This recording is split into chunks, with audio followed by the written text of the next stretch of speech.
अस्सलाम वालेकुम वरहमतुल्लाहि वबरकातुहू। दोस्तों, उम्मीद है सब खैरियत से होंगे। आज की एक नई अपडेट लेकर आया हूँ। 3 मार्च 2024 बरोज़ इतवार सुबह 11 बजे तालमी सेमिनार रस्म इजरा और तरकीब एतराफ़ खिदमत एक प्रोग्राम हबीब लॉन शो के अंदर मुनक्किद किया गया। इस प्रोग्राम को मुनक्किद करने से पहले ही जो है तो शहर के अंदर जगह जगहों पर स्कूल और तलबा के बच्चों को इसका दावतनामा दे दिया गया। और इस प्रोग्राम का ख़ास मकसद था कि एक अशफाक उमर सर साहब की एक किताब थी, इसका एक इजरा था।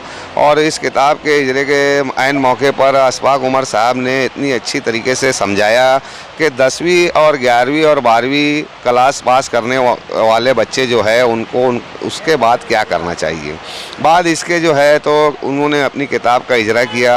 और यहाँ पर जो है तो मोहम्मद कैफ के ताल्लुक़ से जो बहुत सारे ऐसे हजरात थे जो मोहम्मद कैफ के वक्तों में उनकी मदद किए थे, तो उनको भी उनकी खिदमत का एतराफ़ किया गया। और उसके अलावा भी इस प्रोग्राम को अव्वल से आखिर 2 घंटा ये प्रोग्राम चला और शान तरीके से प्रोग्राम चला। अल्लाह के रहम करम से, अल्लाह के फजल करम से तमाम मेहमानों ने सनद हासिल की। वहीं पर जो है तो जिनका एतराफ़ किया गया था वो खुश थे।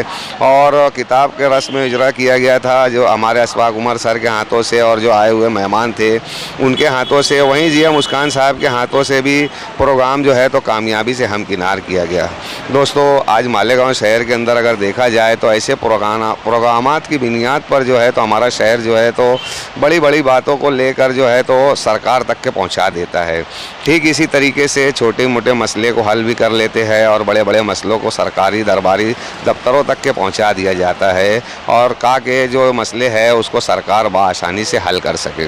दोस्तों, आज हमारे मालेगांव शहर के अंदर ऐसे बहुत सारे प्रोग्राम जो है तो रमज़ान से पहले कहना चाहिए कि साबान के महीने के अंदर मस्जिद और मदारिस के अंदर जो है जिस तरीके से उपास कराम का प्रोग्रामात होते हैं, कोई हिफ्ज़ करता है, कोई नाजरा करता है, तो उसके प्रोग्रामात होते रहते हैं।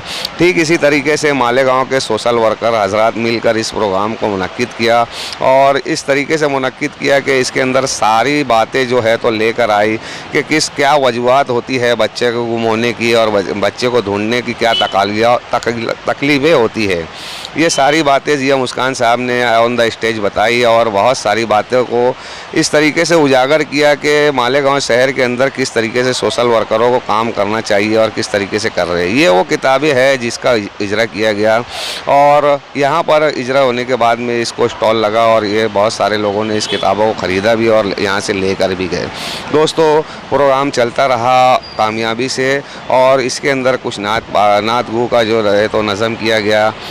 प्रोग्राम के अव्वल में जो है तो एक बच्ची ने बहुत ही अच्छे अंदाज में कुरान पाक की तिलावत की और उसके बाद जो है तो एक बच्ची ने नात पाक का नजराना पेश किया। उसके बाद प्रोग्राम की शुरुआत हुई और प्रोग्राम जो है तो मुसलसल 2 घंटा चलता रहा और 2 घंटे के बाद कामयाबी से हमकिनार हुआ। हमने वही देखा कि इस प्रोग्राम के ताल्लुक़ से बहुत सारे लोगों ने इन्हें बातें कही कि ऐसे प्रोग्रामात जो है मालेगांव के अंदर हमा वक्त होना चाहिए, कहा कि लोगों के दिलों में हर बात की उजागर हो कि बच्चों को तालीम हासिल करने के बाद क्या करना चाहिए। यहीं हमारा अलकमा नसरीन आपा और राकिया आबा को भी इनामात से नवाजा गया और उनको भी सनद वगैरह दी गई, उनके काम के एतराफ़ की खिदमत के बिना पर दी गई।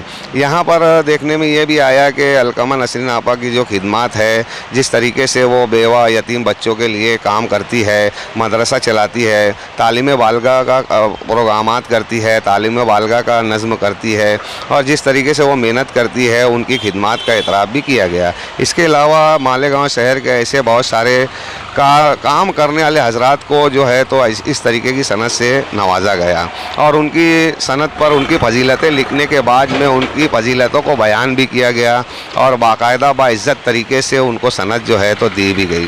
दोस्तों, यहाँ पर हज़ारों का मजमा था जो लोगों ने प्रोग्राम में शिरकत किए, वो लोग देख रहे थे कि किस तर्ज़ पर प्रोग्राम हुआ और बहुत सारे लोग जो है तो इस बात को लेकर सोच रहे थे कि ये प्रोग्राम अब आइंदा कब होगा। शुक्रिया दोस्तों आज की अपडेट में। अस्सलाम वालेकुम।